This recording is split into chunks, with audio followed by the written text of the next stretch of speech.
Good morning all, my name's Nils O'Donoghue. I'm a partner here in our regulatory and crime team. Hope you're having a great Monday morning. Most of my videos tend to concentrate on data protection principles, and I'm afraid this Monday morning dispatch is no exception. I appreciate data protection isn't the most exciting topic in the world, but we do see a large amount of problems created around data protection cases, and particularly how businesses handle them. The most common area is a subject access request, which we are engaged to give advice on. Subject access requests can be very difficult or indeed very easy.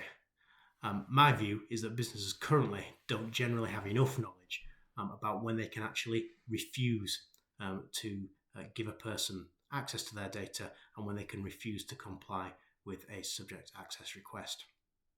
You've got to remember three things in this regard. One, what is the purpose of data protection legislation? Two, when can you refuse to comply with a subject access request? And three, what should you do if you are going to refuse to comply with a subject access request? Turning to the first point, you've got to remember the purpose of data protection legislation when you're considering a subject access request. The purpose of that is to give an individual access to their personal data and also the reasons why you are holding that data. So bear that in mind when you're looking at whether a subject access request should or maybe not be refused. In terms of the second point, there are grounds on which you can validly refuse a subject access request. The first being, is the request manifestly unfounded? It may be that an individual has written to you saying that they would like access to their personal data, but if you give them some of the benefit, they will withdraw that request. It may also be that the individual is explicit and explaining they would like their personal data for no other reason than to cause you disruption. My advice in those circumstances would be that those requests are manifestly unfounded and should be refused. The second ground on which you can refuse to comply with a subject access request is when such a request is what's called manifestly excessive.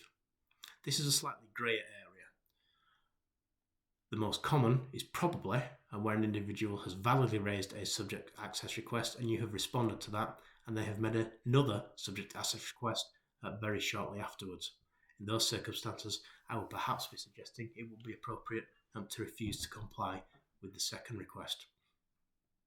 In relation to the large amount of information requests that we all see, these are more difficult to refuse. Some employers believe that it is manifestly excessive if an individual simply requests a large amount of information. This may or may not be the case, and what I would say is that there could be grounds to refuse a subject access request on the basis that a large amount of information is sought, but not necessarily, and I would seek legal advice on that particular point.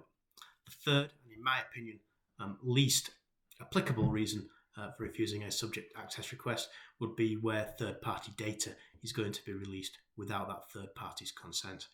I think this is rarely going to be used. Most of the time I would expect an employer to be able to redact that information fairly easily. So those would be the three potential grounds to refuse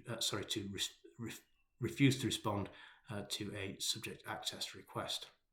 It is important that you, and this comes to my third point that I mentioned earlier, then make sure that you take the correct steps in order to validly refuse that subject access request. That would be writing with the grounds why, informing that the person has the right to complain and enforce their subject access requests through the courts, as well as complaining to the ICO. It is important that you get that last particular step right.